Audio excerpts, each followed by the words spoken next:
The captain is dead.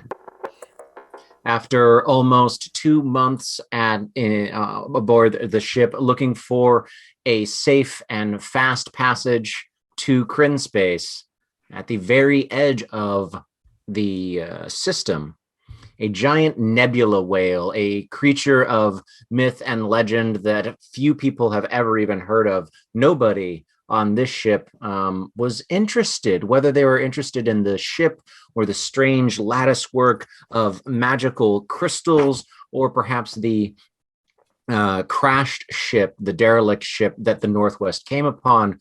We might not know, but it did attack our ship, and in doing so, swallowed the captain, and a number of crewmen were killed. The crew, thinking very quickly and with an amazing shot from Lockjaw, setting the derelict ship ablaze, they were able to distract the nebula whale and make their escape. But now it's on to a much more somber thing. The captain has been laid to rest with her burial at sea, burial in space, and the ship finds itself free of the wild space system of their home, and well and truly in the astral sea. The biggest challenge facing the crew is that there is no captain at this point. People have been mourning in their own ways, the funeral for the captain and the other crewmen who were killed. Just about everybody is on deck and milling about, sort of trying to figure out what it is to do next. When looking around, one of the sailors, a dwarven woman, not a dwarven woman, a deep gnome woman that you recognize, that usually works in the artificer's shop with Ruin, sort of speaks up and says, "All right, who's it going to be then? How are we going to do this? Who wears the hat?" And it sets off a flurry of mumbling and talking and raised voices. And it seems that there are camps that are starting to form as 3, 4, 6 small groups of the fairly small crew break off as they try to say, well, they think they know who it is that should take over. Lots of eyes falling on our officers, and especially on Lockjaw, who is the XO. But in this loud conversation, not quite an argument yet, is where we pick things up. And what are all of you doing in this? Will's going to sort of move to, I guess, circle the wagons with the other officers. Not pull everyone out of sight, but move a little bit away, perhaps out of immediate earshot of all of the crew, to converse a bit amongst ourselves. All right, well, I don't know about the rest of y'all, but I figure we should probably have words about this before we sort of approach the crew with a unified front. It's confusing enough without multiple people in positions of authority contradicting each other. There needs to be a line of order. And, as far as I'm concerned, it's already been set. If we want to respect the wishes of our previous captain, I'm next in line. I have that burden, but this is not a democracy. This is a ship. Well, I'm inclined to agree. I think perhaps we need to be a little bit more sensitive to the ship's and the crew's needs. Now, you know me, Lockjaw. I'm going to back you up no matter what you decide, because, the order is the order. But we are in deep space, deep trouble, and there are people here who doubt whatever leadership might be here. What we need to do is we need to show or convince them that the way that the previous captain had set out our ranks and our orders was, in fact, the best thing for where we are right now. All right. Well, Ruin, am I correct in my assumption that you want nothing to do with the captain's hat? No. Not no. I assumed as much, but I didn't want to speak for you. Not that lie, that would be funny as hell, though. Oh, I already owe Ruin a drink or two or 12. I don't need to necessarily add to the bar tab right now. But Lockjaw, since you seem like you're laying claim to the position, which I don't necessarily have a problem with, I would be curious to know, as acting captain, what you think the next step should be. Well, we've still got repairs needing to be done. We managed to salvage some resources from the Demeter that was dead in the water. But we need to go forward. We need to find Krinspace. I think our job is just making sure that we've got a ship that can fly and food to fill bellies.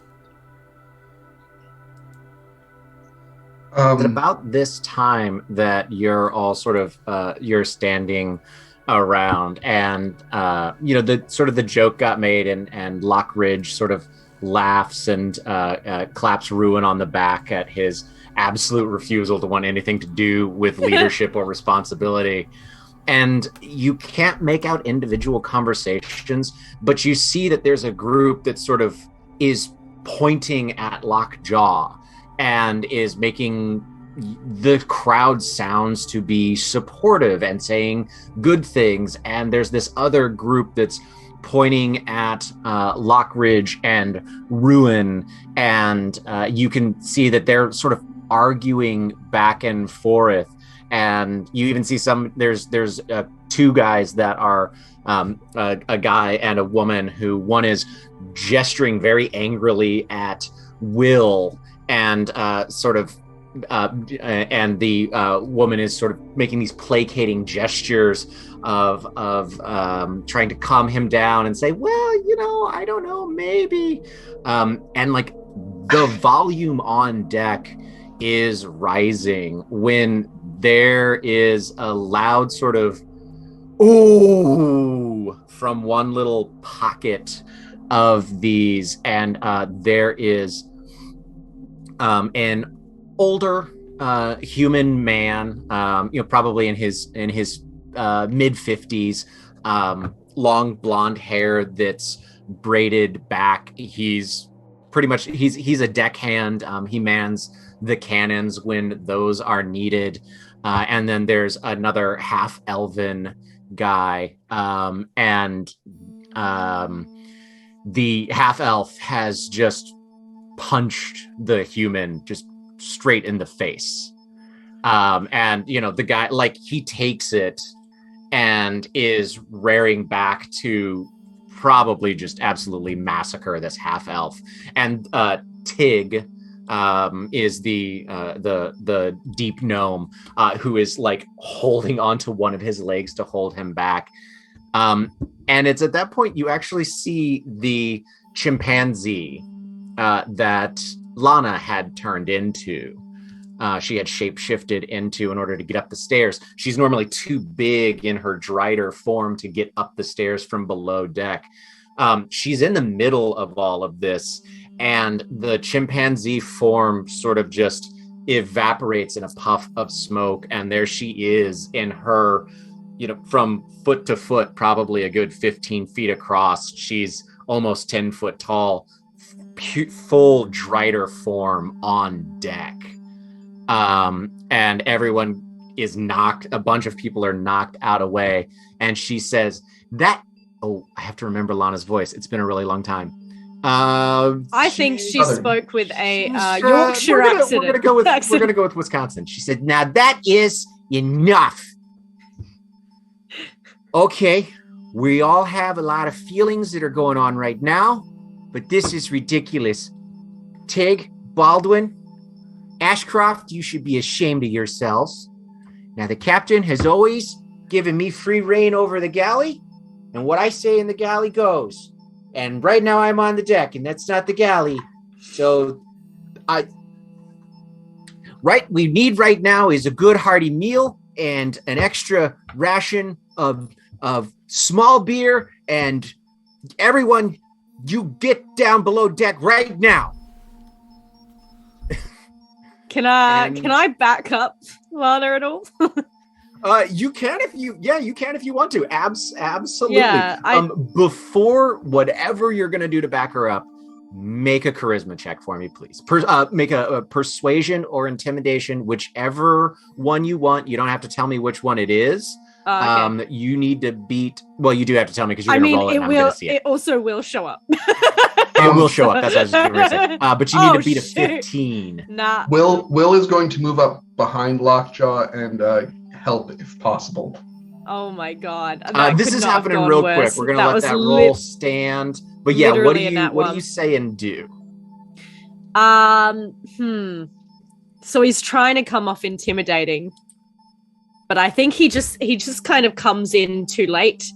Like, okay, that's fine. Instead of coming in to interrupt the reaction, and kind of be like, yes, exactly, follow Lana, and none of this is going to be happening here. It's kind of after it's already quietened it down and like people already had it heading down into the galley. So it just seems like a really, really impotent kind of act of like, I'm in charge here. No, that's fantastic. Yes. Yeah. So what whatever she said. Whatever Lockjaw says there, like a quarter of the crew is already making their way downstairs, and so like some people kind of grumble and kind of look over their shoulders like, oh, okay. Yeah. But there are a few people that you see like they're just kind of like, yes, he understands what it is that's going down to backing up the crew. Oh no, my backers are idiots. So as that happens, Lockridge sees kind of like the murmuring and stuff like that, and will literally like just open his huge hippo jaws out and just yell out. I'm not gonna yell, but he's gonna basically say, "I didn't hear any of you sound off, you weaselly maggots." Very Scottish, but that's where it is. That's fine. And I'm gonna that's okay. Yeah, and I'm going to try and help supplement the intimidation check. Sure, roll it. Let's see what pops up. If it's a 1 or a 20, something will happen. Well, it's 1. It's definitely a 1. Look at that. Mwah! Wait, was it really? It hasn't popped up yet. Hasn't it? Yeah, did you Oh, well, what a shame. That wasn't a 1. What am I talking about?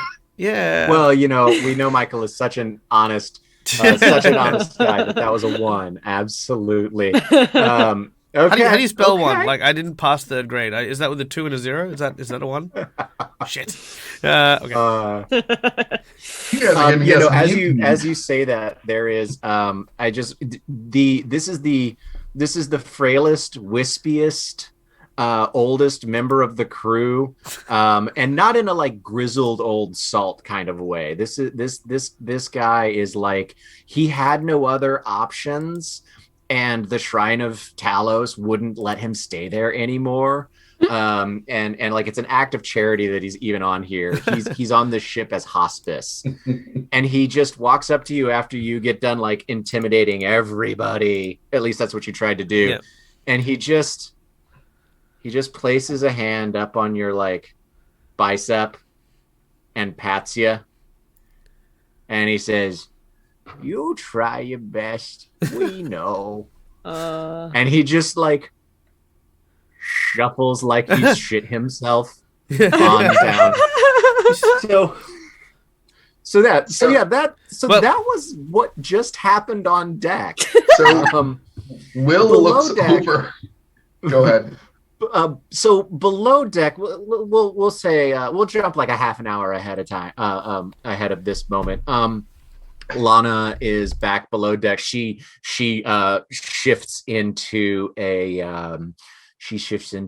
like a harpy eagle, and sort of like flaps and glides down, and you see her like screech at a couple of the rabble rousers, the folks that, regardless of who they were trying to support, had been shoving and screaming. She screeches at them and sort of puts them in their place a little, and then transforms back into herself at the galley and starts cooking. And like she drops a pot and pan here and there, like she's clearly uncomfortable with what she just did, but also the situation.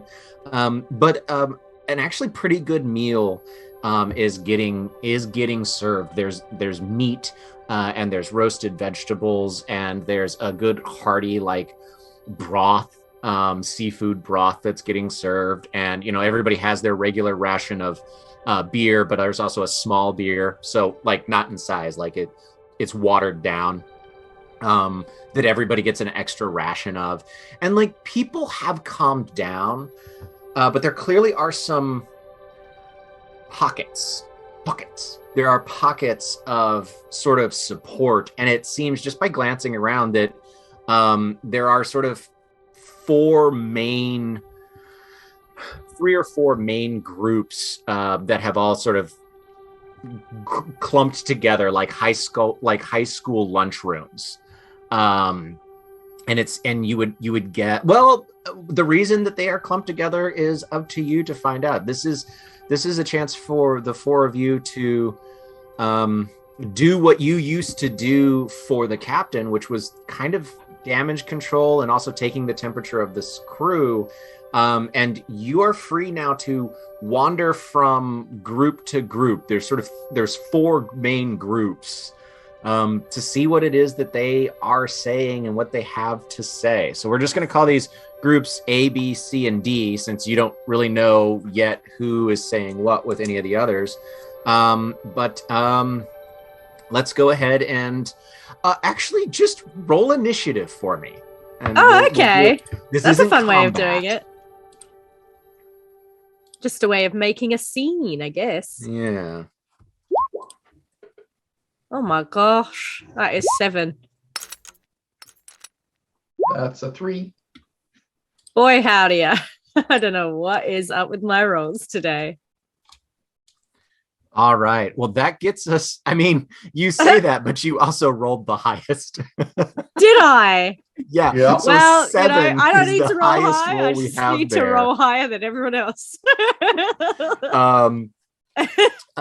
Yes. So Lockridge, there's 4 groups that are sort of partitioned off around the place. There's 2 groups that are in the galley. There's one group that's in the crew quarters, and there's another group that is in the stowage section at the port side aft of the ship. Which of those groups do you want to go to between A, B, C, and D? And well, tell me which group you want to go to first.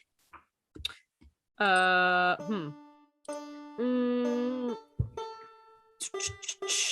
think I want to go to the people who are maybe everyone's currently eating, right?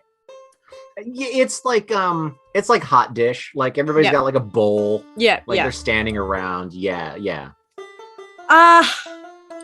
Well, then I kind of want to hang around like the clump that might be nearest to Lana. Nearest to Lana? Okay. Yeah, you walk up to them, and nobody like ices you out. Nobody like puts shoulder to shoulder.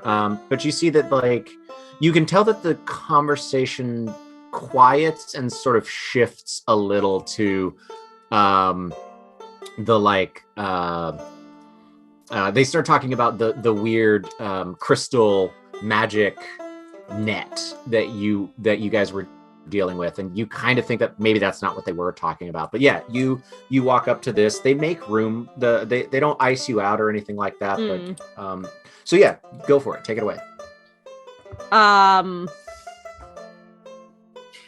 Well, I know, lads, lasses, everyone on this ship, we've had hard lots, but we've also fought off a nebula whale, and we've pillaged a great wreckage of a ship, and we've put out fires, and we've defeated beasts with more legs than a whorehouse. Nice. Yeah, a couple of the guys, a couple of the men and women, kind of chuckle. A couple. Yeah. There's one. There's one half orc woman who she laughs, and then she's like, she looks mad that she laughed at your joke, and like stops herself from laughing and goes back to being very interested in the like piece of ham that she has. But like you got her to laugh, but then she was like, damn it, that's vaguely misogynist. Oh, I didn't say whose legs, did I? Also takes all sorts. Make an insight check with that little joke that you got in there. Make an insight check with advantage. Okay. All right. Let's roll my first one. Jesus Christ! And it's consistent. All the saints above. All right. Well, thankfully I have. You've rolled 3 sevens. It's got to be lucky. Your next one. That's heaven's number, right? Okay, 13. That's okay. Not that much better, but double digits. So oh my god. So with a 13, you get the idea that this group doesn't have real solid feelings on not liking anyone. But you would guess that you're probably not their first pick, but they're not antagonistic towards you whatsoever, and things kind of lighten up a little bit, and a couple of them kind of knock your glass and start calling you XO, using your title, and finally one of them kind of pipes up. It's the half orcish woman. And you see her, she slams her bowl down and it spills a little bit. The one who didn't like, you think she just didn't like your joke. She slams her bowl down, clearly upset, and sort of looks you eye to eye, and she says, permission to speak openly, XO. Well, I think I'll knock this back, and then you can be as open as you like. Okay. Nothing that can get through this skin, wiry as it may be. What's on your mind? A lot of us have sailed with you for a long time. And truth be told, you're one of the better XOs that I've ever served with. But if I'm honest with you, sir, well, you're pretty reckless with your own life. And how is it that we're supposed to trust you to not be reckless with ours if you're the one wearing the hat?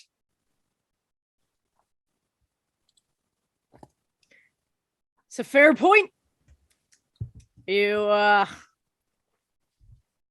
care about your safety, and that's fair enough. But you all knew getting onto this ship that the good times would be, well, they're really good. But the bad times are where we're stuck the most. It's more of the valleys than it is the hills. And while I might seem reckless, it's because I do enjoy my life. But I enjoy it knowing that it's not going to be a long life. It's It's going to be a hard life, but it hopefully will be a good life. And when or if this ship goes down, I can assure you, you'll want the reckless one staying behind to see it off. She sort of takes a step towards you, and actually go with decks me in the face. Just yeah. Make a charisma saving or will saving throw.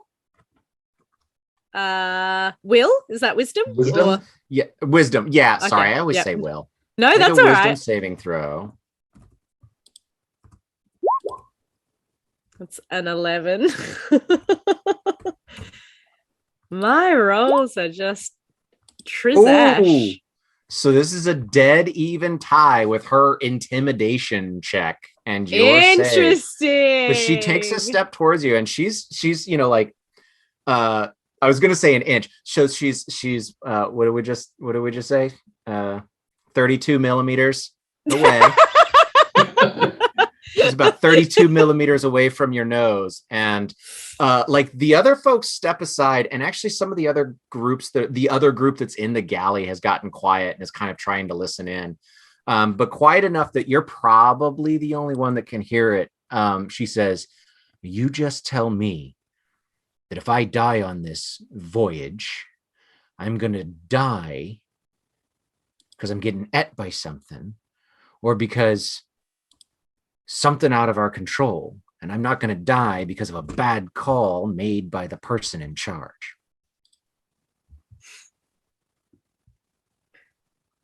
Well, you got 2 legs, 2 arms, and a brain. I know we all follow a captain's orders, but I'm sure if I ordered you to fling yourself off into space, you wouldn't do it. I'm going to make the best call I can, and I'm going to fight till there ain't no tooth in me head to make sure that if anyone goes down, it's going to be me. Okay. Give me a second to look at something real quick.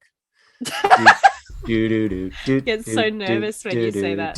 Let me just look at something real quick. I'm looking at a table of monsters. No, I'm pulling up your character sheet real quick. It's a spell called Motivational Speech Spiders. They crawl out of your mouth mid-sentence. Motivational. Very motivating when the spiders. Now, there's a first level spell called Assassinate Lockjaw, and I just need to see the components.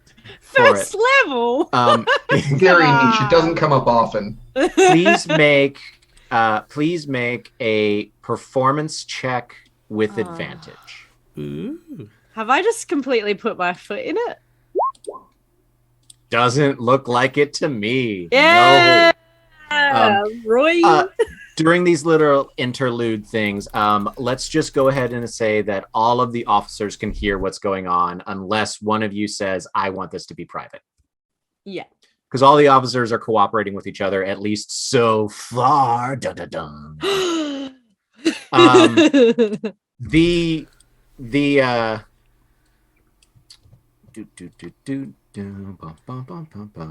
Roll 1d20. Talk about it. Talk about +2. it. Talk about it. Talk about it. Ooh, yeah.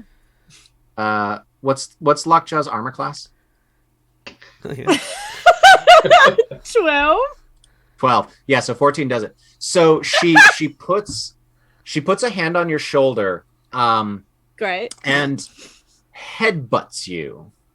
So take 1 point of damage. Great. It is immediately clear to you that this is not an aggressive action. Okay. Well, you better tell Lockridge because I'm going to blow her fucking head off. Lockjaw. No, I know. I just saw I He's my boy. Lockridge, the very impatient, very very rambunctious Right. hippopotamus with a shotgun, just saw this person walk up, whisper something which I couldn't really hear, into the ear of Lockjaw before headbutting him. So hold on. No. I love it. There. So within the span of like 2 or 3 seconds, she puts her hand on your shoulder, and like headbutts, and immediately flashes the biggest grin. There's like 4 people in this group that like cheer and start clapping, and she's like, now that arm that was on your shoulder is like around your shoulder in sort of a moment of camaraderie with you. Okay, so having seen that be what it is that took place, and you notice in the other group here in the galley, like there are a couple of people that seem to be pleased with that. Then there's a couple of people that seem to be less than pleased with that. So Lockridge, since Lockridge will because you jumped in and it totally makes sense. Yeah, he'll start the action, but then as I imagine. As they turn around away from Lockjaw, they'll see Lockridge sitting back down with the rifle, just kind of like. Yeah, that's great. It's just fantastic. Yeah, it's just there's it's almost no hesitation, but because everyone kind of caught onto it, it's like I'm watching. That's you. awesome. That's hilarious. Look, I don't want to be captain, but I'm security. You best be sure of that. Speaking of Lockridge, we're gonna sort of pan the camera over to Lockridge, and so there's this group that Lockjaw has just gotten done speaking with. There's another group that is in the galley, and you know where the other 2 are. What would you like to do? Is there a specific group that you would like to go sort of mingle and talk with? Yeah, I'll go and talk with some of the crew that were helping out on the lower decks, because the lower decks were obviously a bigger blaze, and I imagine they're like more like tired, exhausted, and weary. But as I do, I'm gonna reach into my bowl of like stew and pull out like a big chunk of meat, and I open my jaw and I go to bite it, and as I do, there's this like sound like splintering wood, and he's like, "Oh, my tooth! Oh my god, it's changed my voice. What's happened to my accent? Oh, it's insane." Oh, I'll deal with that later. I'll get the cleric to cast a healing spell. Oh wait, that's right. We're all giving Michael a little bit of leeway tonight. He's not at his best, but he's still here to entertain all of you. All right. Are you not entertained? Are you not entertained? All right. So Lockridge goes over to the to those guys who like I said, were helping put out a lot of the fires that were like deeper into the ship, and I want to bring them like some of the grog that we liberated, some of the rum, and sort of place it down.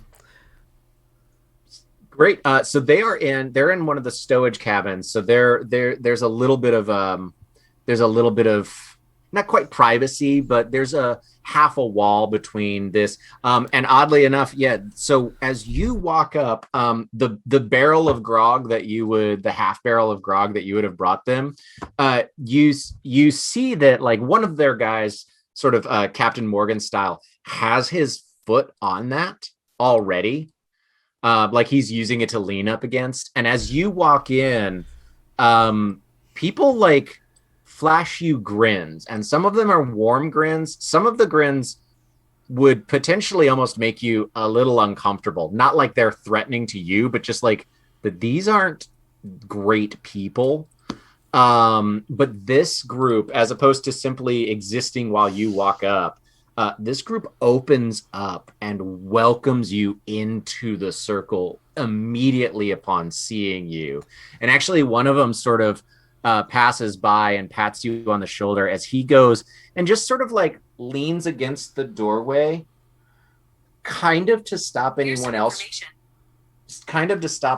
from coming in after you. But he's still close enough to hear what it is that's going on. This group, even before you've said anything, is incredibly responsive to your presence. Hey guys, what's going on?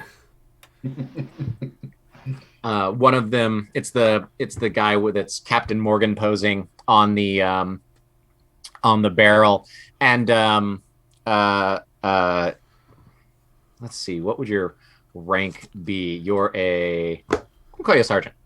We'll call you a gunnery sergeant. Nice. That seems to make sense. Love it.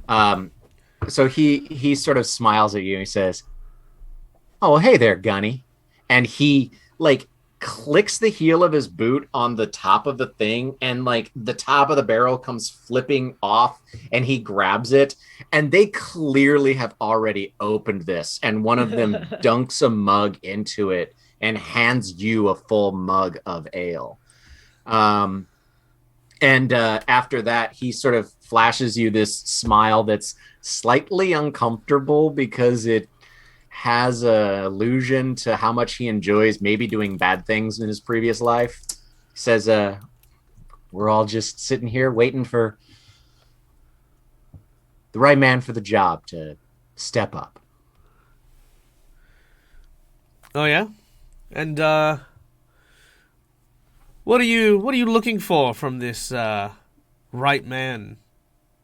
I'll basically pour the contents into my mouth. Basically, like a mug is just like a mouthful for Lockjaw's huge mouth. Like, right. Just Sure. And he says, "Well, I can tell you that the wrong man for the job would be a man who comes in here with their fine clothes and sweet perfumes and their scrolls and sits away mumbling to themselves. The wrong man would be a man that can't go 2 steps without drinking themselves blind, and the wrong man would be the kind of man that hasn't had the idea of command for longer than about 2 weeks. So who does that leave us, Gunny?" I'll use the mug and sort of I'll hand him the mug again to see if he like grabs me another round. He kind of looks at it and he smiles, and like he takes it and then hands it to one of the other guys that are there, and like they've all like they're sitting on things, they're sort of laughing with each other. One of them has pulled open a crate that is supposed to have like lead shot in it. It has cheese, and there's a couple of like coin bags that are in there. There's a bottle of wine that's in there.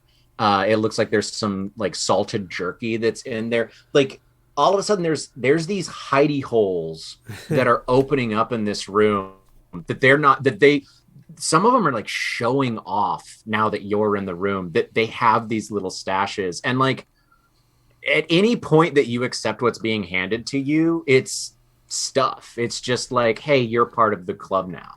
Oh yeah, no, I smuggled away my own things as well, so I'm not even hesitating. This doesn't I'm not batting an eyelid at this. I'm like, all right, reasonable. I can respect your keen edge to want to survive this rather shit situation we find ourselves in. But listen, I know what you're trying to do here, and I appreciate it and the vote of confidence, but my role has never been that of a leader. My job has always been to make sure that whatever person is wearing perfume, or reading books, or even maybe having one too many at dinner, stays alive. And that's not going to change whether or not I'm in the captain's seat, or if I'm right where I want to be. So this guy sort of leans back, and he looks at a couple of the other guys, and he sort of thinks for a second. He says, "Okay, Gunny, so if it's not you in the hat, who would you throw your and he like points at your shotgun. Who would you throw your vote behind if you had to choose just one?"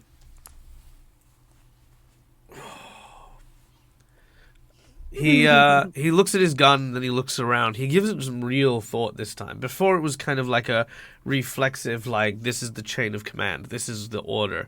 But now Lockridge is giving it some real thought here. He says,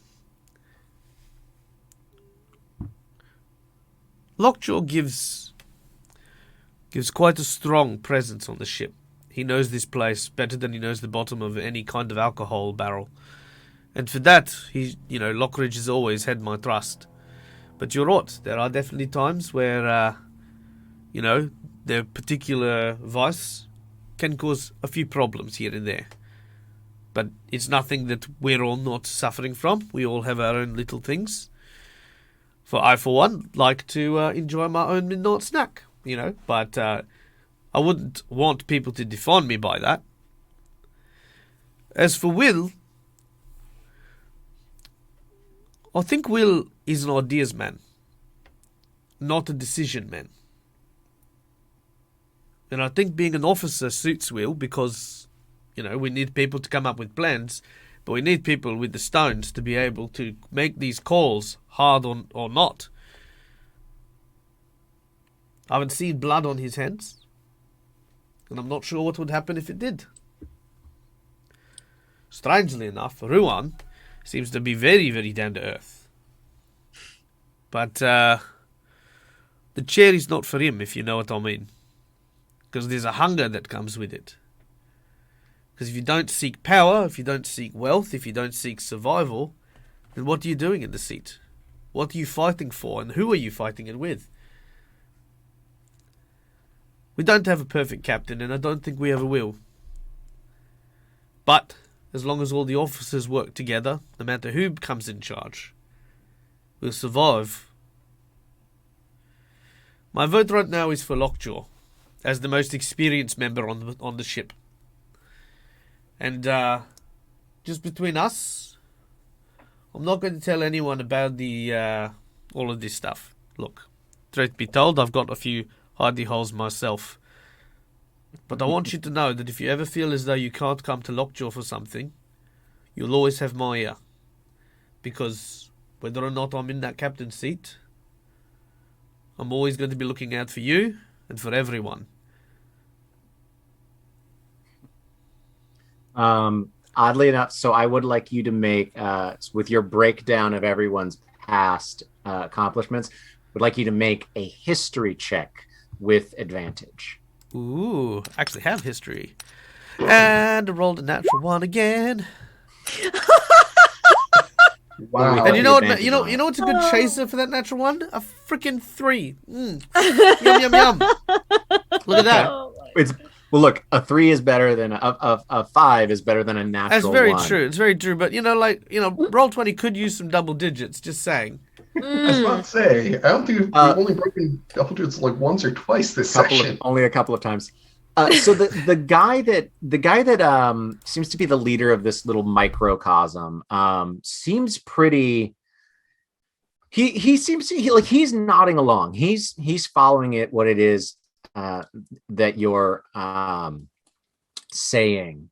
But there's another guy that's sort of standing to his left who like slams his he'd been eating an apple, carving an apple and eating it, and he slams his dagger down into the top of a crate at the end of that and says, and if that drunkard is going to lead us into certain death or into something that's going to shipwreck us or catch us in one of those traps like back there, do you have the stones to be a good second in command and relieve him?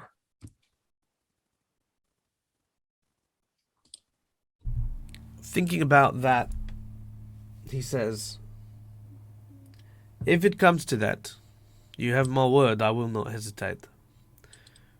And I want you to understand what that means to me, because Lockjaw is like family, and it will not be easy.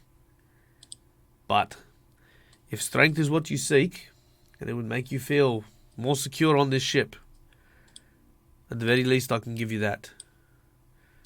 And I'll what I'm going to do is I'm going to take off one of my medals, and I'm going to give it to Captain Morgan, the guy standing on it. Yeah. And, You know what? That NPC's name is Morgan. Oh, that's right. that's what I'm that going is. to give it Morgan. to Crewman Morgan, and I will say, if ever you lose faith, you give that back to me. Nice. So with that, about half of the crew, half of this group that's in here, you see them all, they're like messing with their hand, and you see them all take off a little pinky ring that you just, now that they're all doing it, it's like 5 guys.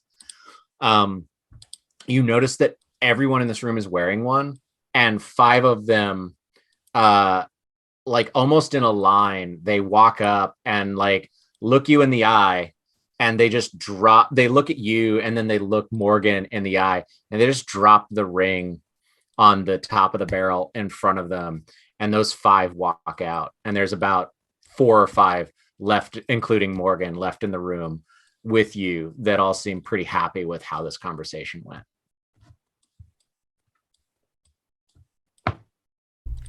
All right, I'm going to scoop up the that rings. takes yeah, make a dex check. Make a dex check. Morgan's fast. Oh, listen here. I don't want much in life, but shiny things. I like shiny things.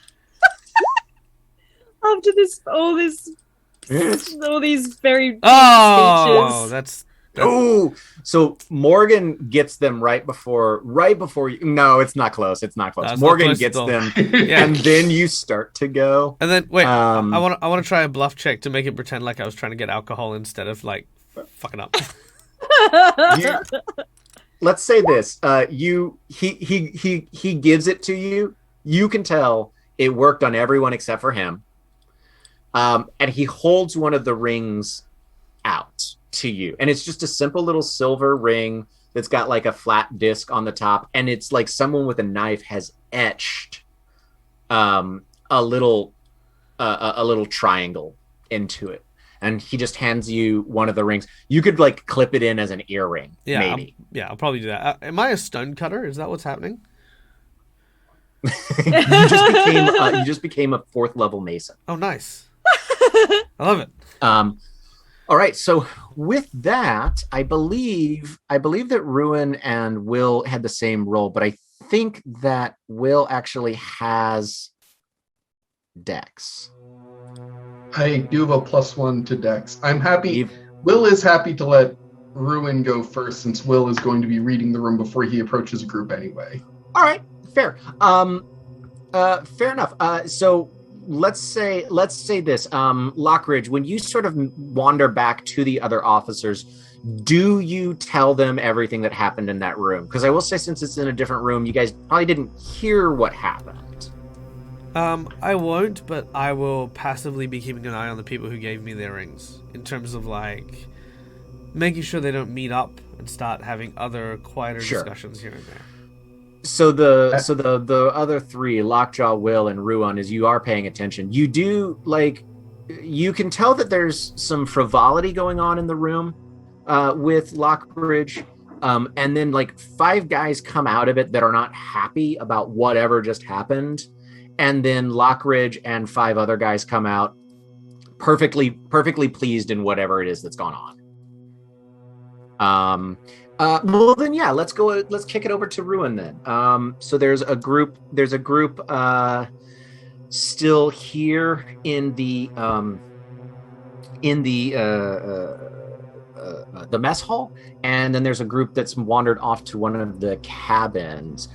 Or you can go find any of the other 2 groups that have already been visited, but those are the 2 groups nobody's gone to yet. I'll go just check on the group that's here in the mess hall, because I'm hungry anyway.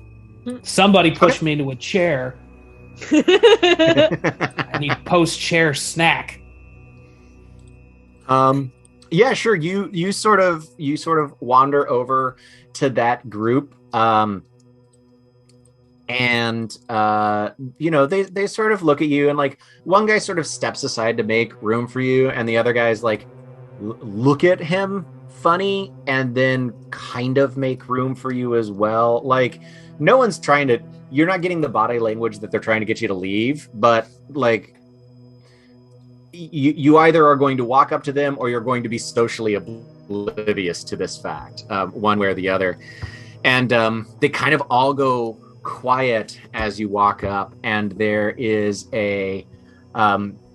there's a guy, it's the half-elven guy who has who punched the one dude, the older human is in here. And he says,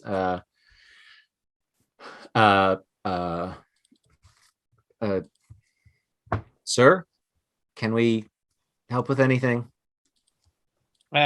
First off, look, we're in the mess hall. Nobody is actually looking. Stop with the sir shit. Just don't. Unless somebody important is around.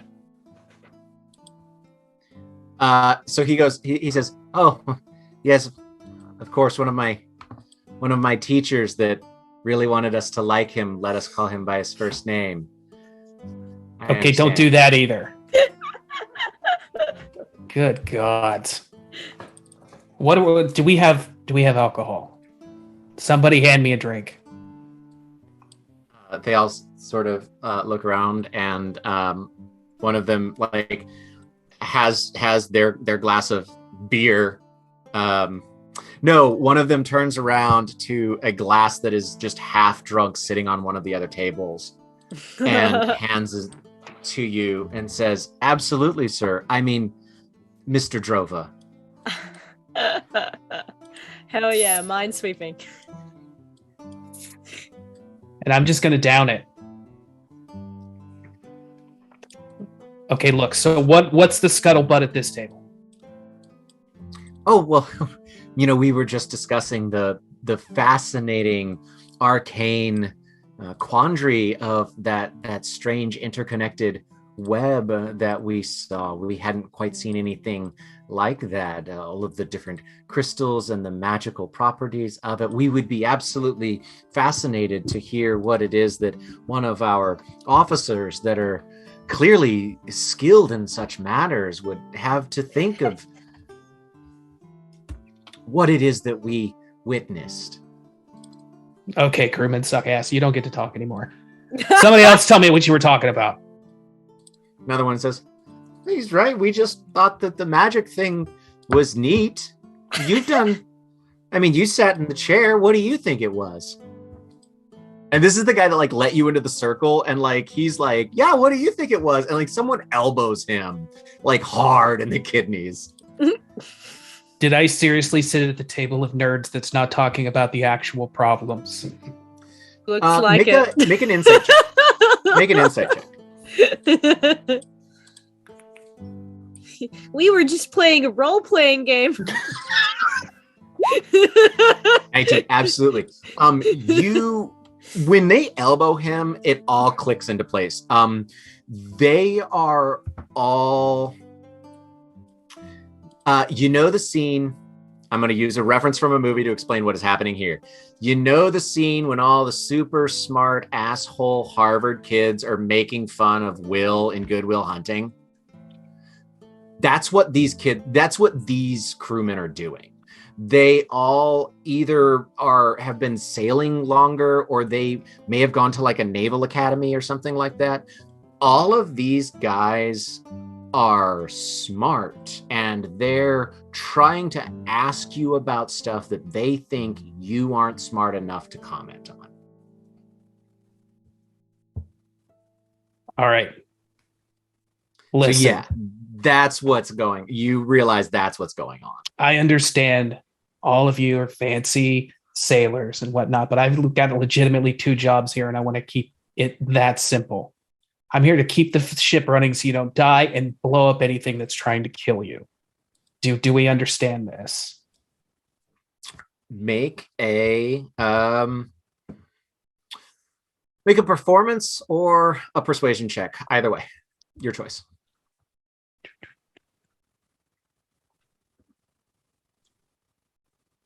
Boop. That's a 10. Okay. Yeah, actually, so with that,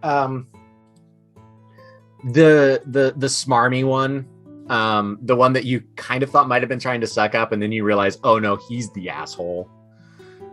The smarmy one starts to say something, and then the like other guy, the guy that's getting picked on, the new guy to the group, the dork of the group, he goes, so, and like cuts the leader of this little group off, and he looks at him really bad. And he goes, so, all right, then if that's what you want to do, who is it that you would think would be good, you know, with the hat?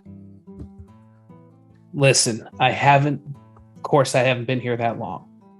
I am firmly in the camp that whoever, the chain of command is what it is. The XO's been working under the captain the longest, so we stick with that for now. I just want to make sure that everyone's on the same page of, as long as it's not me.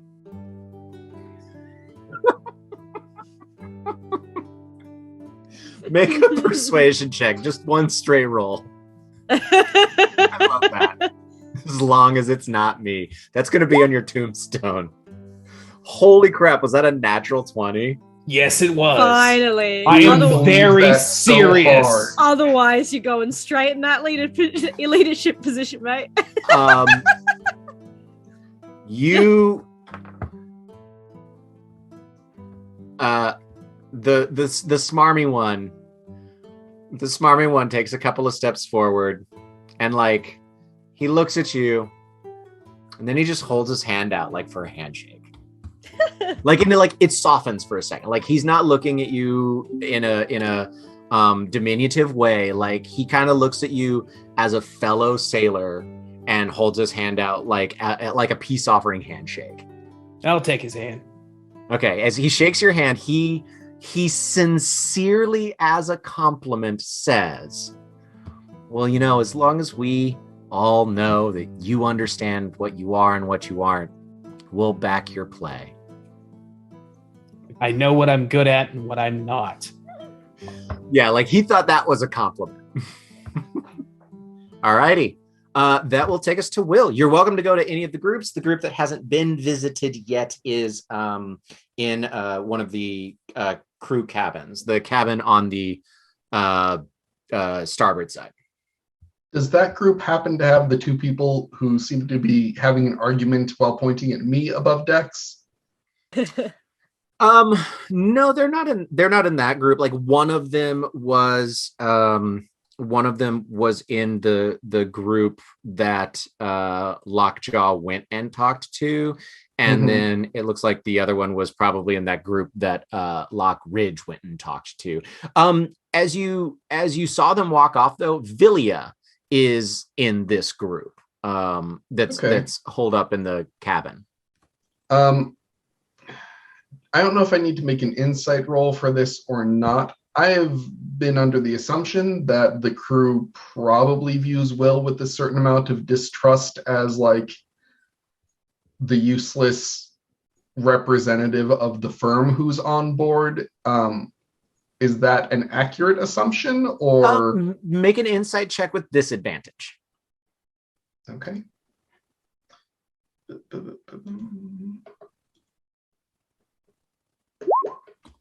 Well, that's a nat 20 and then a 3. So sorry. You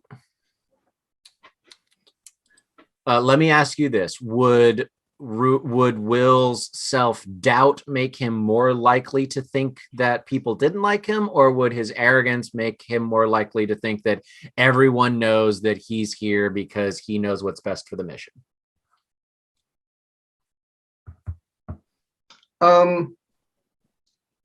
I think the former, less self-doubt and more fatalistic. Okay, so yeah, you're just pretty sure that you don't have a lot of friends with the enlisted. Okay. Like whether cool. that means they don't like you, you don't know, but you just don't think a lot of them are your friends. Like Cool. you don't hang out with them because you don't think that they would want to hang out with you. Yeah, that tracks. Okay. Lockridge is Oh, raising his sorry. hand.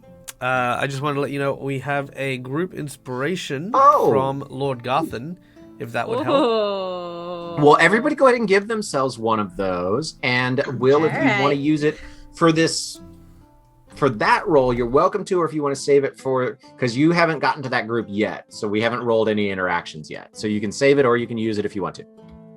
I'm gonna hold on to it just in case. I'm fine sticking with that original assumption. Sweet. And thank you, Lord Garthen. That's awesome. Yeah. So as you round the corner to the crew cabin, everyone that's there is chatting. And they actively close shoulder to shoulder to make it difficult for you to get into this group of folks. And you catch Villia's eye. Villia's the one with the leg that Ruin fixed. Mm-hmm. And Villia gives you an apologetic look, but then turns inside to the circle as well. And they completely stop talking, and you just hear like slurps of drinks and spoons clinking on teeth. All right. Before I rounded the corner and got directly with those people, a quick message would get sent to Lockjaw. Just saying, all right, after I've checked in with these folks, I'd like to have a chat with you one-on-one if you wouldn't mind. You can chat with me wherever. Oh wait, it doesn't. It works both ways, doesn't it? Yeah, Yes. You can respond. Otherwise, Lockjaw's just speaking to no one out loud. I'm gonna be a jerk. It's still I'm gonna be a jerk. speaking out Ellen, loud. call me high or low. Hi. I don't know why. I should go for low, statistically. Well, not statistically. I mean, as written, you still say the message out loud. It's just I hear it in my head. I'm happy to say what I said out loud. Okay, so you mumble it. You mumble it to yourself. No one will overhear it. Okay. You can talk to me wherever, or you can come down and speak your piece. I don't know that all this wheeling and dealing is good for morale. All right. Okay. So that happens. So you turn the corner. You see what you see. You are still an officer, of course, but that was their initial reaction. So door to the room is open. They just sort of form a clump there, and yeah, they're like all sort of standing in the middle of it. Like you've seen parties. And then when you come in, they all sort of shift and stand and sort of then make like a clump circle that is kind of shoulder to shoulder. Will like brief pause at the entrance as that happens, or the eye contact with Lilia, then steps into the room and not slamming it, but not subtly at all, closes the door behind them and then approaches the group. Okay. Yeah, you click the door closed, and as you approach that group, they all set their drinks down and they stand at the foot of their their hammocks at attention, at ease. Like they fall in line. Mm-hmm. This is an inspection, gentlemen, ladies. This is a conversation. So they relax, but sort of stay where they are, and they're all staring slightly up, unfocused middle distance. And one of them says, "What can we do for you, sir?" Well, I was coming in here to try and see about the inverse, what I could do for y'all. Clearly, y'all were having a conversation you didn't want me to be a part of. And when that is the case, in my experience, someone here might have something that they wish they could say to me but don't feel that they can. So let's ignore rank for a second. Doors closed, won't leave this room. What do you have to say? A couple of them like sort of look around at each other, and then another one pipes up and just says, we're all simple sailors, sir. Nothing to add for charts or planning or anything like that. No, but it's important that y'all feel that you can trust the captain, which is what everyone seems to be trying to figure out right now. I'm not in here to try and convince any of y'all to cast a vote for me or to follow me or anything like that. I'm just trying to gather the lay of the land right now. There's a lot of uncertainty, and I don't like that. I'd rather know where everything stood. And I don't want to lead a ship that doesn't trust me or anything like that, much less have any designs on the ship in any way, shape, or form. I want as all of us to get to safe harbor. And that's not going to happen if mutiny is a constant concern or lack of trust in the leadership of whoever's in charge of this vessel. So, as I said, this isn't an inspection. This isn't going to leave this room. I'd like to know what y'all would like to say.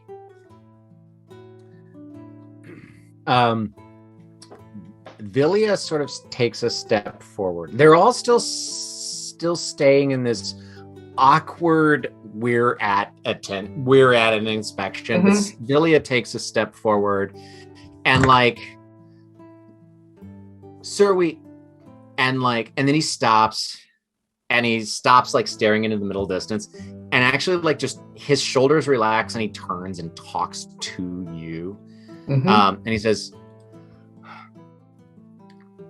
rumor is that the only reason you're on the ship is because you bought the controlling share, because you're the one that embezzled from the last ship that you were a part of, and that you had to run, and that's how you ended up at Davies anyway. All right. Well, that explains a couple of things, I suppose. No, I work for the firm that hired this ship. I can show you all the paperwork if you'd like, although I doubt that you'd take that as proof necessarily. But one of them pipes up and says, "We know how to read." No, I was just figuring that if you assume that I embezzled a bunch of shit, I probably could forge documents. And so you wouldn't necessarily trust any papers I could show you.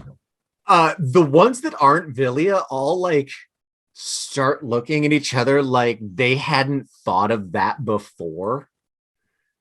And like two of them actually like start to go like whispering at each other. Like they never whatever it is that they thought about you, they were like, oh shit. Like no. the decorum that they were relying on has now broke. And now it's just weird. Like that's they almost like some of them forgot you're in the room almost. Great. Will can deal with weird. He's used to weird. No, I'm here because the firm that I represent, sure, why not? We've had a shit week. The firm I represent has not doing too great right now and could use an influx of money and could really use a new shipping route they could lay claim to and take a little piece of everyone's pie when they came through. I'm on this vessel because trying to figure out a way to get to Kryn space was an idea that I threw my weight behind. And whether or not that this is perceived as a punishment or incentive, I was told to be on the vessel. Also to hire on a bunch of the crew, which so I hold the contracts. That's why I'm here. And while I might not know a whole lot about the day-to-day of running ships, or at least I didn't before this, I sure as shit know how to chart a course. It was a lot of my work that got us to the Demeter, and it was my work with Ruins that got the helm working and got us away from that fucking whale. So I'm not asking that you put me in charge, but I would appreciate it if you put a bit of respect when talking to me, not necessarily in your formal words, but in your thoughts. You put respect on my name. Okay. Please make 1 second. What do we want to call this? Make a performance or a persuasion check, either one. That's going to go with persuasion. I guess it could be deception if that's what you want to roll with. What was that? It could be deception if that's what it is. Persuasion, deception, and intimidation are all the same roll for me. Oh. All right. Well, it's what's the flavor? That's a 20. That is a 26. No which way. is a 19? Yep. Wow.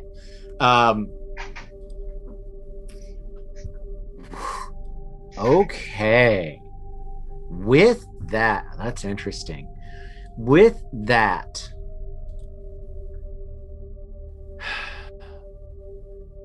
the one who had been very like prim and proper and like, "No, sir, this is what we're doing, sir." Da da da da da. He's not the one that chimed like, "We know how to read."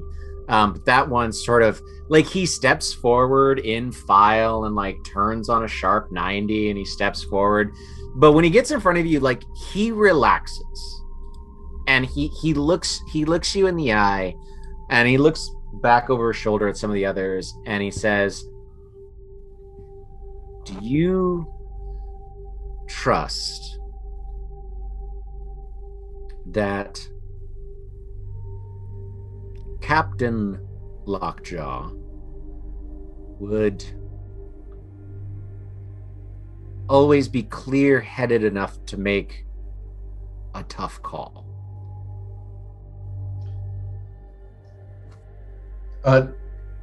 Do I know this sailor's name? Yes. Absolutely. His name is Gareth. Gareth? Gareth with a TH. Gareth. Mm-hmm.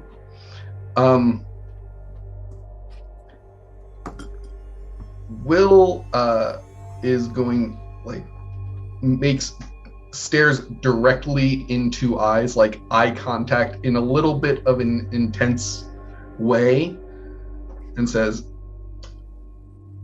"If you'd asked me that question yesterday, I'd probably say no, but I think that with the proper folks around Lockjaw, making sure that they're staying straight, definitely.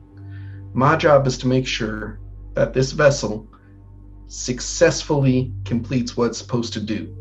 And I'm going to do everything in my not inconsiderable power to make sure that happens." So you see them thinking about something. You don't know what, but like you can tell when someone's thinking. And he snaps to an attention and gives you a salute. And then like a half a second later, everyone else does too. And then they relax and pick up their plates and their drinks and they go back to sort of just talking like normal people. All right.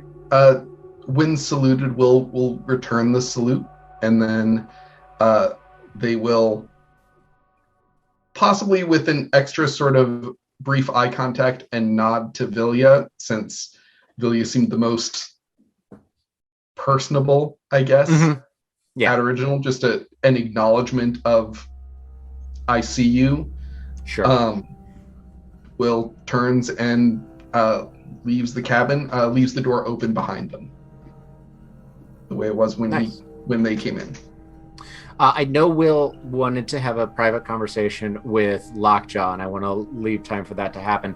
I will say, when the four of you are together again, Lana comes, like Lana skitters up to you, and says, I don't want to try to presume to give any more orders than what I did earlier, because that was just not the kind of thing that I ever want to have to do again. But I think that perhaps we leave the big decision until tomorrow morning. Let everybody get the meal finished with and a good night's sleep if you're willing to listen to my suggestion. That sounds good to me. If you think the crew's amenable to sleeping on it. I think a bit of rest will do us all well. Wait, am I here? No, sorry. Have I butted in? No, all four of you are together. Like, and then that's when Lana comes and sort of screams from below.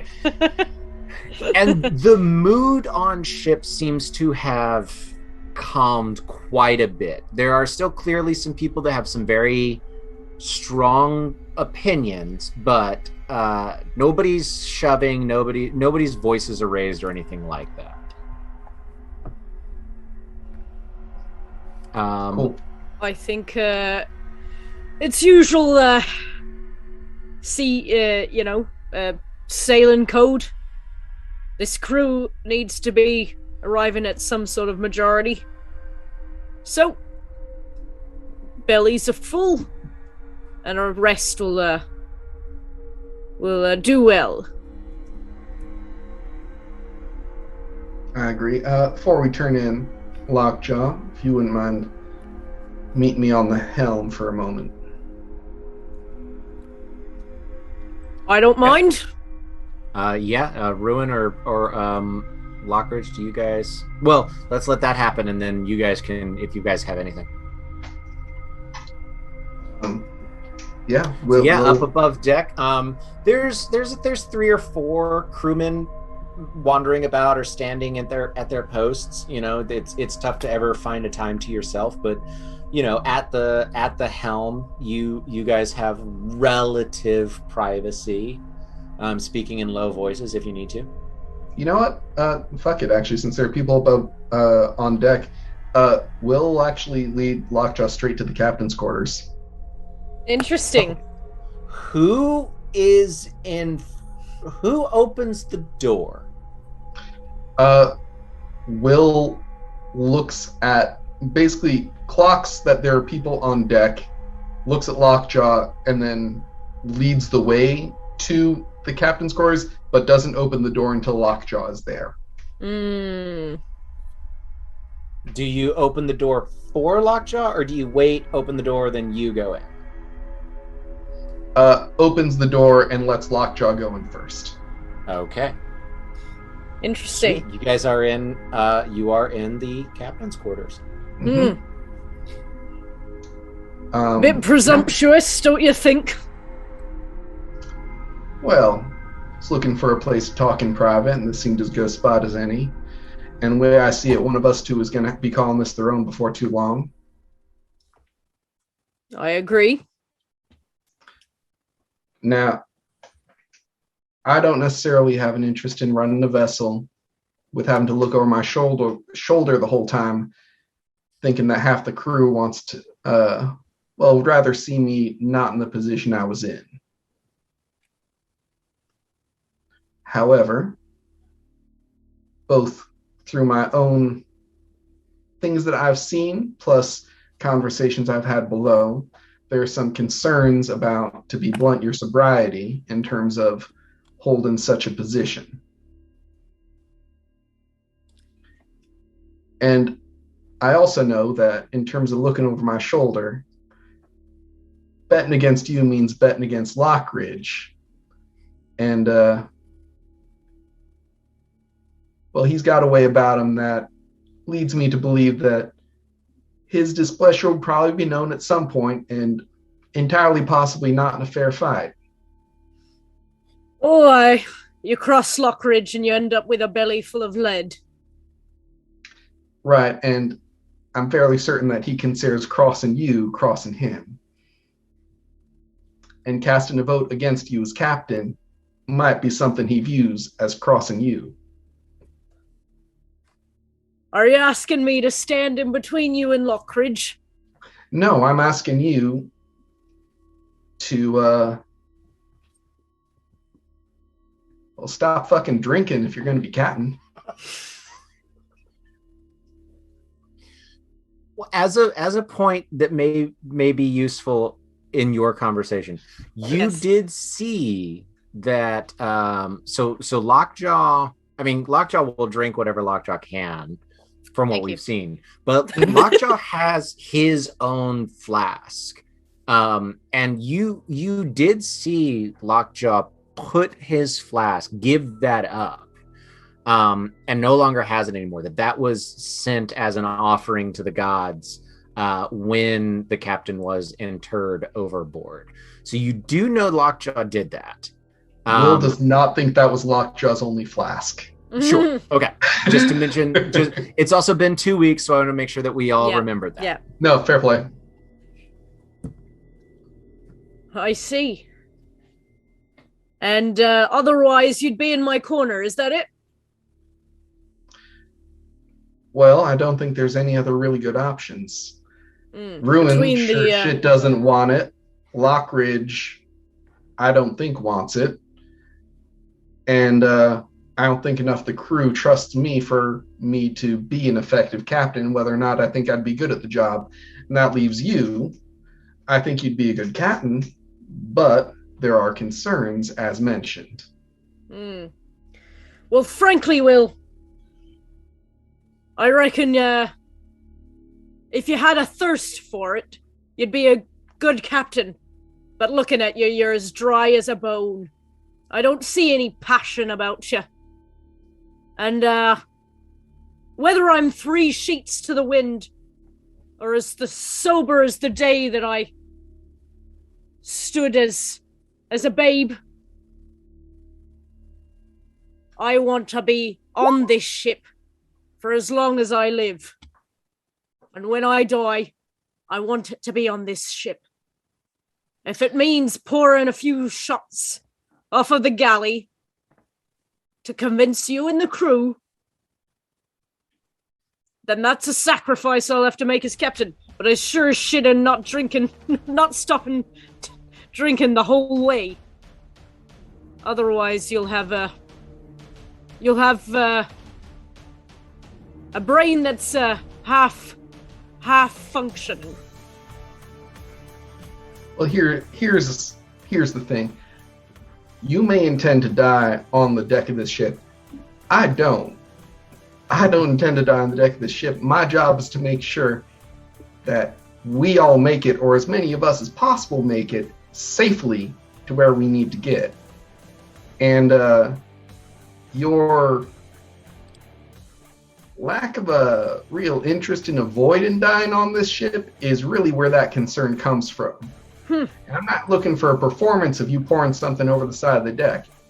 And if you think that you are operating better when 3 sheets to the wind, again, reason I don't want to be captain is I don't want to be looking over my shoulder.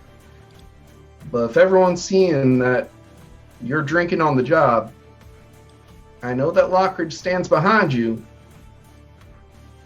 but he only can watch so much. And there will be people who are looking at you.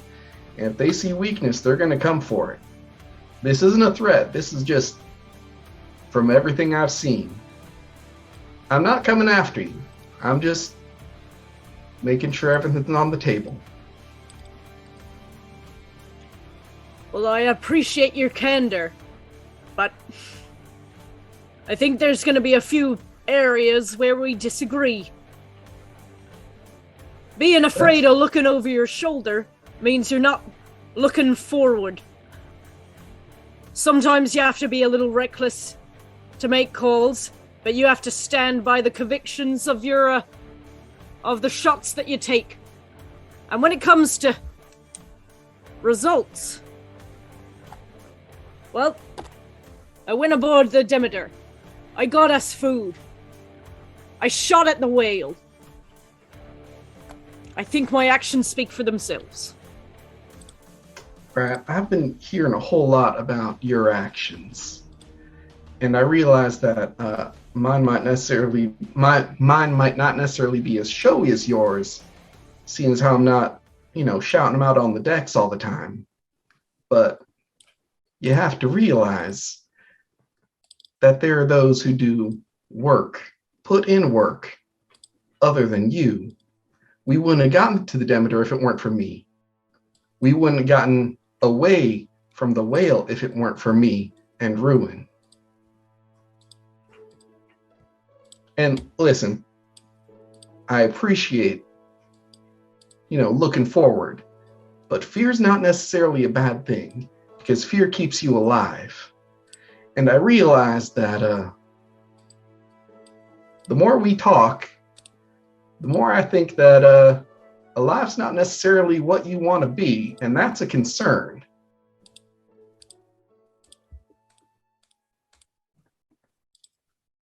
Well, what do you want? You keep talking about dying on the deck of the ship. What do you actually want, Lockjaw? I've said as much for as long as I have had breath in my lungs. I'm not that complicated. I want to sail for as long as this body lets me. I want this ship to fly true and straight. And yes, I want this crew to have a long seafaring life too. But I am just aware, I think I've been on ships for my whole life, and you'll just have to take some of my expertise on this. You can't be sailing and living this life if you're afraid of death. And I ain't afraid. And really, when I talk about death, what I'm talking about is living. That's what I want. Follow me? I understand you. Saying I follow you might be a titch far right now. But here's the thing. I think that you're probably going to end up captain. I'm not going to fight that. I think that I probably already have enough enemies on this ship just from assumptions that are made about me, some of which were very interesting to hear earlier, I must say. But that being aside, there's only one thing I'd really ask, I suppose, considering where I'm pretty sure things are going, and that is, I can tell you this. As you are captain, I will call you on your bullshit. Probably not in front of the crew because, again, not the best look for the commanding officers to be bickering amongst themselves. But I will call you on your bullshit, and I will bring things up if I think I have credible concerns. And all I'd ask is that you stop and think about it when I bring them up, and don't just immediately shout back with some bravado about living your fullest and being reckless and dying on the deck of the ship. Because, you give good speeches. You do. I'm still just not convinced that they're not just words hiding a whole lot of hurt. So you're good at talking. I just want to make sure you listen as well. Thanks for your time, Captain. And Will turns and walks out. As you turn, you open the door as someone's knocking on the glass. And there's a crewman there that's like, I'm sirs, it's just the changing of the shifts, and we needed someone to call it. All right. And he just sort of like backs away. You get the feeling he'd been like waiting to knock for a little while. If So normally with the changing of the shifts, is it like kind of a day to night shift, or is it a night to day shift? So you guys, oddly enough, at this point, you guys kind of take three. There are three shifts. You don't quite have enough of a crew for four, Right. because people have died. So there's sort of three. So there's three shifts. But no, if narratively Lockridge, this is the night shift, then absolutely yes. Yeah. Well, if it's a night shift, then Lockridge would call it, just knowing that Lockjaw and Will are having a conversation. Definitely wouldn't let the shift go by without like. Oh yeah. So then, as he's saying that, and you're walking out, and he's being awkward, we hear Lockridge's voice from down below, and he goes, "Oh, so sorry." As and he you were. scuttles down, like past you, to get downstairs. All right, Lockridge, Ruin. Do you guys have anything before sort of the end of this day scene before we move on to our next thing? Oh, do I have Nope. something? All right, yeah. What you got? Lockridge has all the things. So, I'm gonna go talk to the guys who like had the rings, and we're gonna do something during the night shift to set some people straight. Yeah, Oh my let's say God. this during the night watch. Let's say this. You're up on deck doing your normal thing up at the prow, and as you look around, you do see that there's one of the guys, and it's actually one of the guys that dropped his ring. It's the guy that had been standing in the doorway, and he's one of the ones that had apparently didn't like what you had to say and left whatever this little cabal was. Yeah. So I'm gonna basically wake up Morgan and the others who did stick around. Okay. And my instruction to them is to take a small brown potato bag from the galley, grab them, gag them, and bring them to the port side behind where we keep all the big barrels and stuff like that. Actually, no, where the anchor is, because I remember the anchor had a split in it, which led outside down the lower deck. I'm gonna bring them there. So who is grabbing whom? So all of the guys who kept the ring on will grab the three guys who left. Took it off. Yeah. They're able to get everyone except for whoever's on the guy that was in the doorway, because it's on the top deck, unless you tell them to. No, that's fine. I'll instruct him. Full view. I'll instruct him to come with me, and then I'll lead him into an ambush.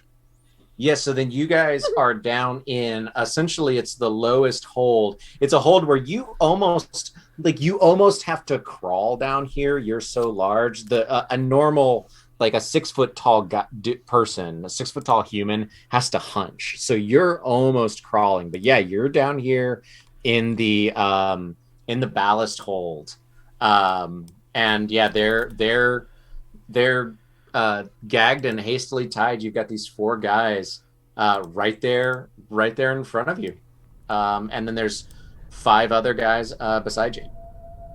All right, as they roll there, I'm going to line them up next to the precipice leading down into the endless astral sea, and take off their bags one at a time. Lockridge puts down his rifle next to a barrel and takes off his little tiny hat and sort of wipes the sweat from his brow. He says, now, I know that right now things are rather difficult, Lots of tension in the air. We're thousands and thousands of miles away from any notable port. People have very little hope, after nearly starving to death. We did what we had to survive. And I think you all understand very clearly, given your storerooms filled to the brim with food and water, that there are things that some people must do in order to survive, especially in a situation like the dire one we find ourselves now. See, trouble is, though, is loyalty. Now that's something. That's something that shakes. I once went on safari. Tiny planet, little small area. And we're supposed to be hunting apparently the most dangerous creature there. 6 days and 6 nights I travelled with a bunch of people. Day by day, slowly it began to eat at everyone. We'd not found tracks, we'd not found food, we hadn't even found any droppings. But we still moved further and further. You know who the first person to break was?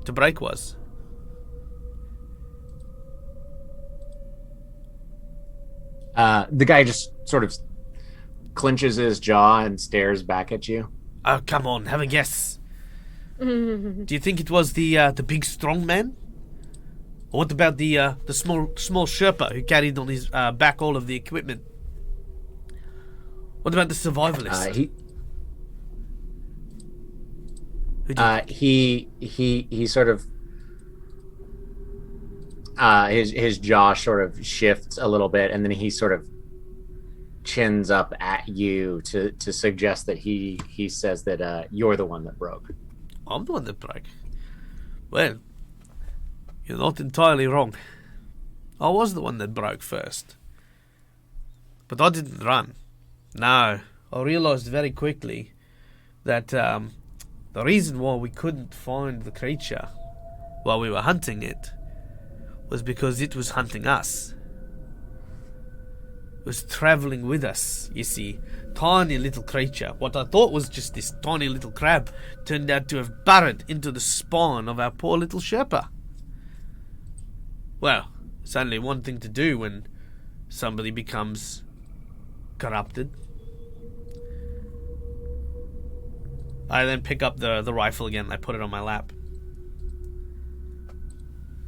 I know that this didn't pan out the way that you wanted to. But I can't have people on the crew that's going to walk among us like crabs, you know. Little noises they make in your ears. Pisses me off, it does. So what are you? Are you a crew? Or are you crabs?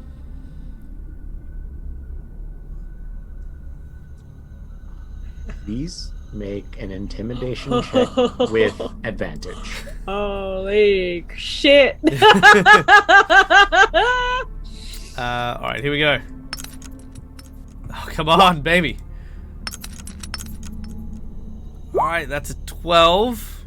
I might use my group inspiration on this one. Okay, if you want to, go for it. Let's try again. Come on. Are you kidding me? Come on. So you had your... Oh, wait. I have a divine intervention from Dazzle Sunstrider, which gives me another reroll. Thank you, Daz. I want this to be a What is happening? Oh my god! I think roll 20 might be a bust, you guys. Oh my lord. So I want to point out that What? the highest highest I rolled The highest roll that out of there 6 rolls was a 12. was a 12. Yeah. So was I'll an say 11 this. without the modifier. I think You the highest find- roll today has been a 13. That's the highest. Yeah. You need to find like the old swamp hag you pissed off and apologize. Yeah, right. You are Well, dealing we got with a some persuasion cursed of shit 26. right now. We've had a couple. We've had one natural 20. Yes, So I here's really not- don't want to be captain. That's it. Here's what happened. Here's what happens. With a 12, the guy on the far right, you see that he wets himself. Oh. And you hear him through his hood just start saying, yeah, right. I just, we had a thought, but maybe we was wrong. Yeah, right. Well, I'm no crab. The woman in the middle, through the hood, you hear her say, I think And if you don't like what I think, well, then just get it over with, or you let me have my own thoughts. The guy whose hood you've taken off, he's bound and they are gagged. They're answering you. Oh yeah, no, They weren't I got gagged them well. to remove their gags. Exactly. Perfect. The guy that's in front of you, he's still got his hands bound, sort of behind his back, and you see that he's been grinding his teeth this entire time, and he relaxes and sort of like nods his head and smiles, and his head is down, and he drops his shoulder, and he charges you. Whoa.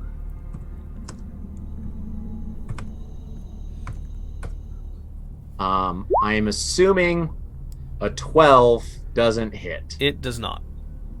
So he hits. He makes contact. He drops his shoulder and he charges. Because you're like hunched down.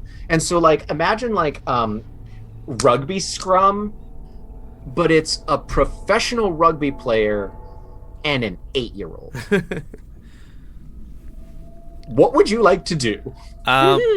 I'm going to just shove him off the boat. You shove him back, and there's a little like doorway that can open up to like fix the chain, because it's not good to have a big open hole in your ballast. But you've had them open that up, and you shove him, and he stumbles backwards. I mean, there's nothing that can be done about that. And so you're out in the astral sea. So he just floats. He just floats away. And there's, in the astral sea, there's no food, there's no water. Like, you travel at a speed of thought, essentially. And as he's floating away, he flails, and he manages to sort of get his hood off of him. And as he floats away from you, and just a last second, as he sort of tumbles end over end, he manages to make eye contact, and you hear him shout out, "I will never rest till I find you, Lockridge," and he just floats off into the astral sea. The other two are still there in the room. Yeah, I'll walk up to the woman, and I'm gonna adjust her straps, and I'm actually gonna take them off, and I'll say, "You want to know the difference between you and the person currently trying to swim his way home?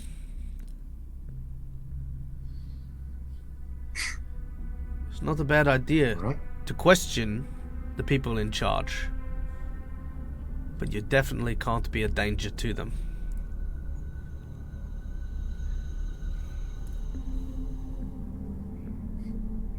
I guess we'll have a discussion of what's dangerous at a later date, then. I'm the security chief, all of you. And what happened to him? That's to protect you as well as anyone else on this boat. And I'll do it again to anyone that threatens your lives. You can believe me or you cannot. I don't care. Won't change what's in here. And he'll bang on his chest where the empty medallion was, the one that he gave to Morgan, and he'll pick up his gun and go back to work. Okay. All right. Throughout the rest of the evening, before the four of you are all asleep, let's say that it's Will and Ruin are going through more of the stores, and actually no, let's make this Will and Lockridge, because I know that you're already up for this one. Will and Lockridge, you're going through the stores of the rations that you found, and some of the goods and things like that. As a part of this, there is a like tapping at the storage room door and like the doorway, and you see he's been given clothes now. He's dressed. It looks like he's eaten. He's a much more vibrant color of shade of teal. He doesn't look nearly as bad, but it's the Thrycreen that you rescued from the ship, and he taps on the door and sort of pokes it's a very mantis-like head in, and you both hear in your heads, which can be a little disconcerting at the first time because Thrycreen communicate telepathically. And they have a sort of stilted way of speaking, monotone, stilted way of speaking. So you hear in your heads at the same time him saying, hello, I wanted to be thankful to you for my rescue.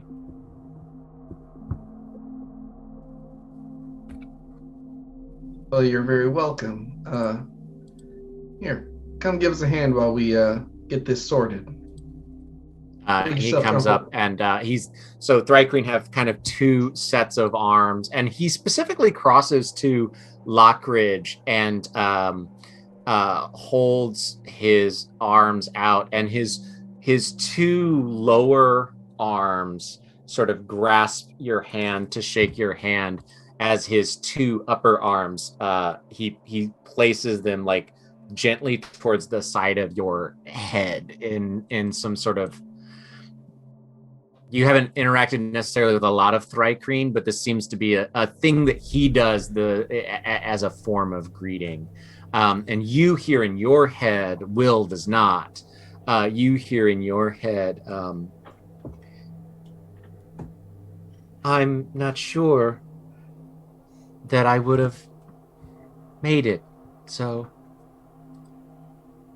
the life I have is really thanks to you. Well, if you want to do me the service of respecting the fact that we saved you from that other ship, then you live your life to the fullest.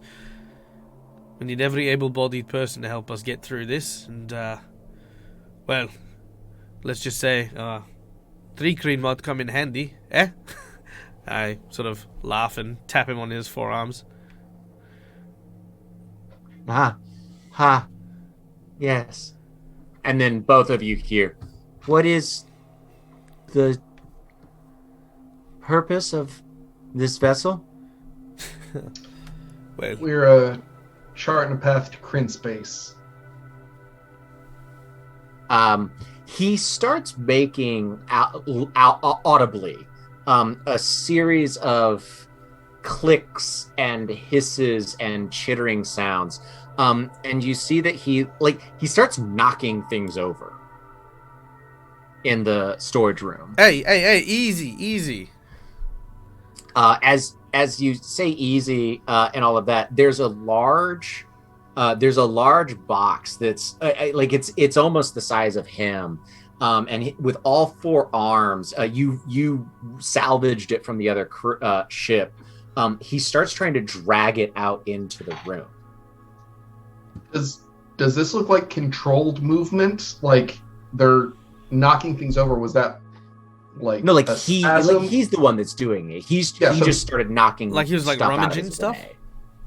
Yeah, and then he finds this large box, and like he's trying to drag this large box out into the middle of the room. It looks like he's doing it on purpose himself. Yeah. I'll give him a hand. I'll grab onto the box and just like help heft it to the middle of the room. You drag it out into the middle of the room, and he starts trying to he's clawing at the nails that are keeping the box closed. Really quick, what's in there that you're so desperate to get out? Help! It's help! It's loss and sacrifices, and Paper? All right, works for me.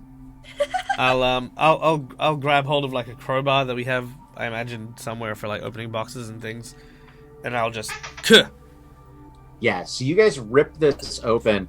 It's full of like sawdust and wood shavings, and there's a bunch of pieces of metal and wood and crystal, and there's sheets of vellum and paper, and there's also like a thick leather-bound book in it.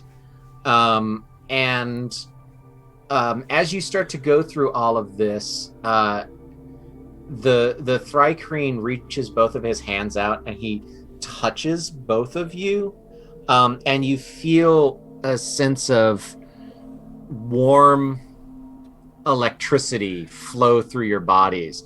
You are both now blessed. And he says, "Solve it," and he passes out. Solve it. Lockridge, it looks like he was possibly saying something to you since you responded to him.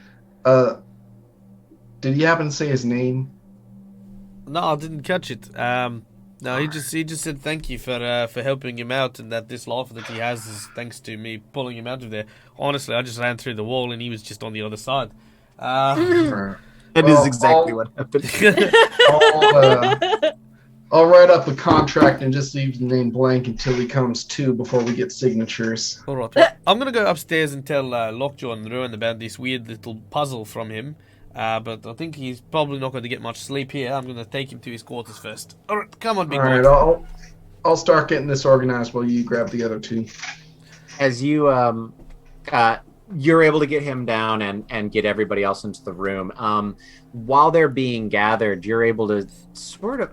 what languages does Will speak?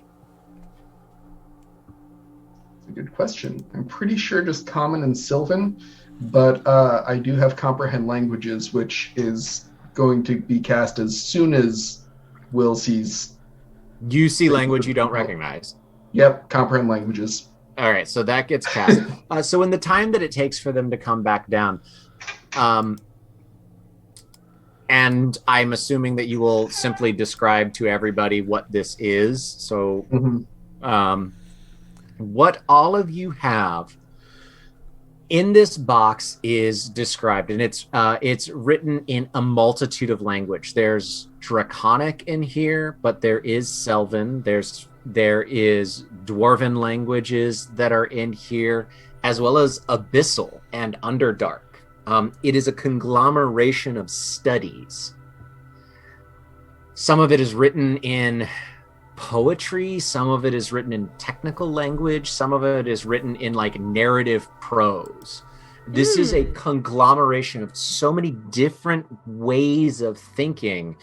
And as Will sort of reads it out loud to all of you as he's putting it all together, you all sort of realize why so many strange and disparate ways of thinking had to come together to create this. The astral sea functions on thought. You move at the speed of thought. Things aren't in fixed places in the astral sea. It's not like navigating an ocean, which makes navigating it perilous and difficult every single time. No trip is ever the same. There's no such thing as a charting a path in the astral sea.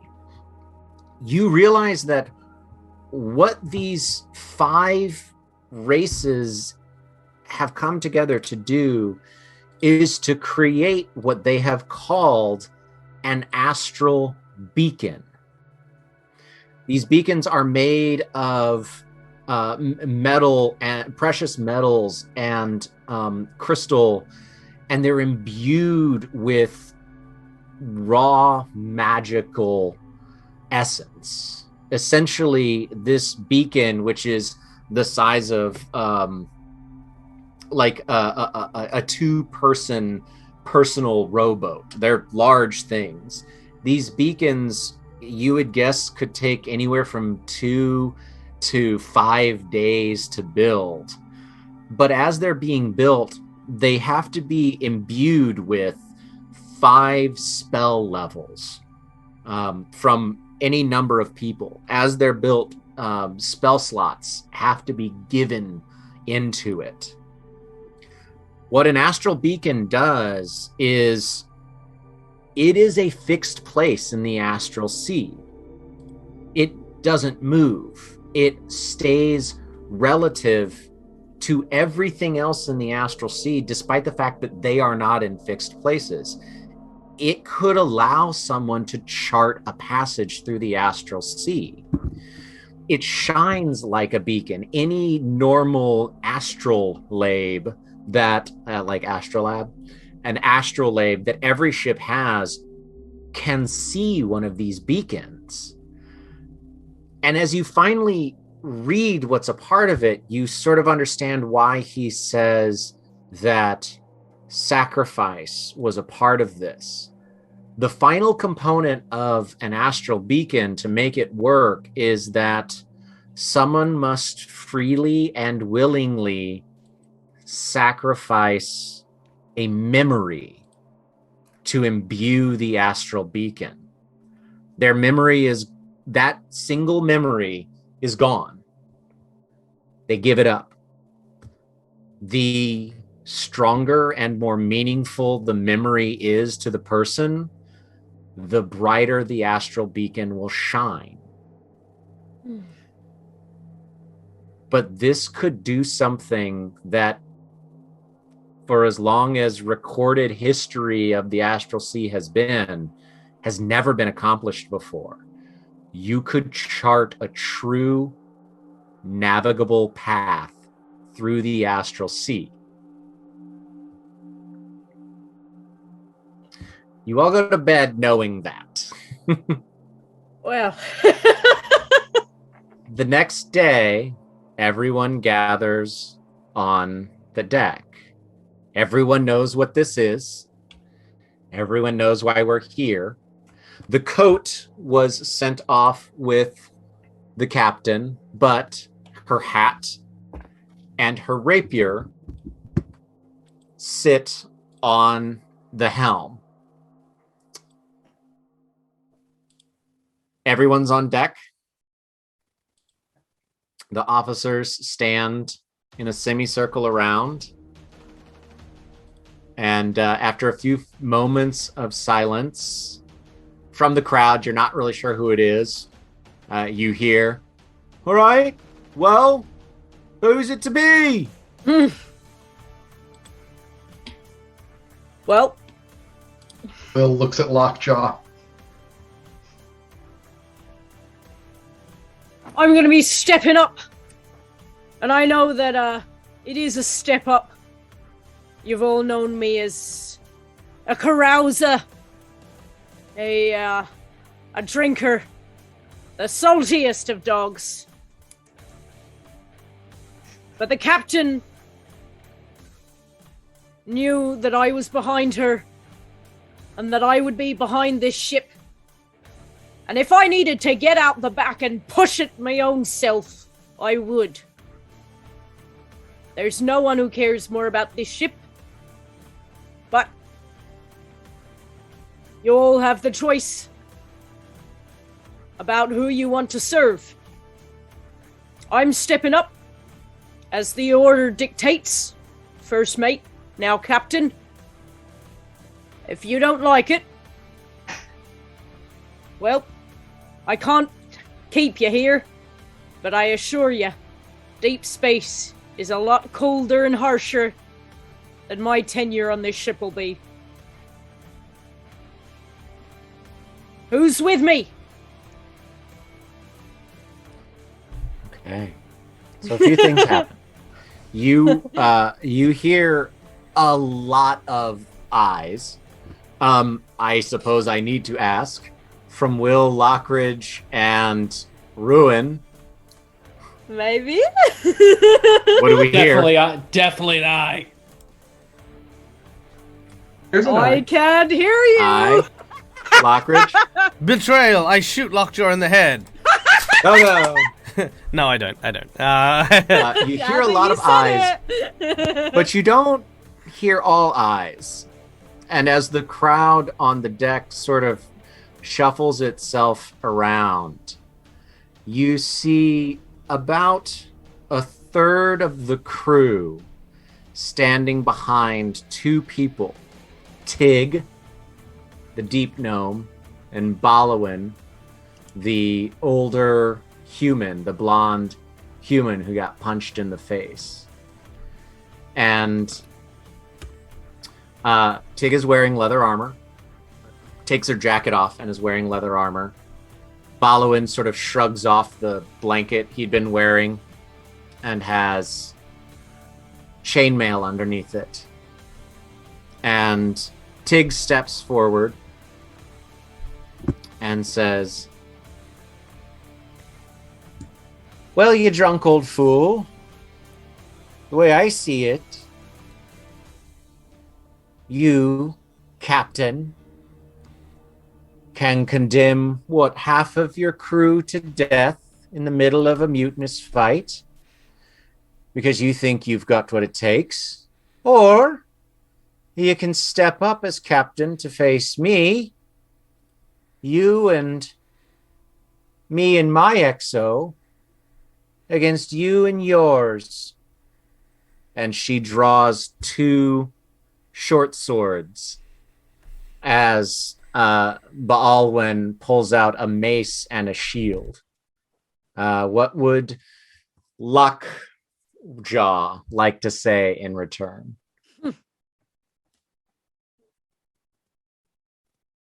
So she's challenging you to a one-on-one or war. Yeah. As far as I can see it, the only one condemning us to violence is you stupid old daughter of a biscuit eater. I'm not about to break out war, but it looks like you're not going to go down without a fight. Is that right? She just sort of cracks her neck in response. And you see the folks behind her, like, they don't know which way this is going, and some of them start to reach for their weapons too. I wouldn't do that to the ones behind. Yeah. Tig. I think I'm addressing more that, I'm going to shoot like a look to the ones behind him. Okay. Yeah, Will is speaking up to make it clear that's not just Lockjaw who is standing on this side. So is Lockjaw's intention to I'm calling her out. Calling her out? Yeah, she's the one who's just basically like come in, then guns are blazing, and I'm just like, this is a bit ridiculous, You're the one who's... So then my question for Lockjaw before, as we end this session, who does Lockjaw make eye contact with to join her as her XO? Oh, as in for my second? Because you were the XO, now you're the captain. That means there's an open spot. So who do you call in to be your XO and to do this fight with you? I mean, obvious choice is Ruin. 100%. Absolutely wrong. Yeah, I'm not even going to be there for the fight. Oh. Yeah, it's interesting because I feel like I want Will as my XO, but Lockridge is my boy. It's a tough call. First tough call as captain. It is. It is a who's tough going to call. serve you better now, and who's going to serve the ship? It's true, because you're getting into a fight. Yeah, well, that's what I mean. Mm. It's just like, for logic reasons, I want Will, but when it comes to fighting, it's your boy. That's right, the two locks. All right. So I take it that as they make eye contact, Lockridge steps forward. Oh yeah, Lockridge will not make it subtle. Like I imagine Lockridge was sitting, and so he'll stand up, and like tower just as he walks up to the stage. I'm not even going to move people out of the way. I'm just going to like walk and part them as they sort of like fall off him as he's making his way up next to him. And he says, I've got your back. The first thing that we will do next week is roll for initiative, but that wraps us up for this week's episode. Yeah. What?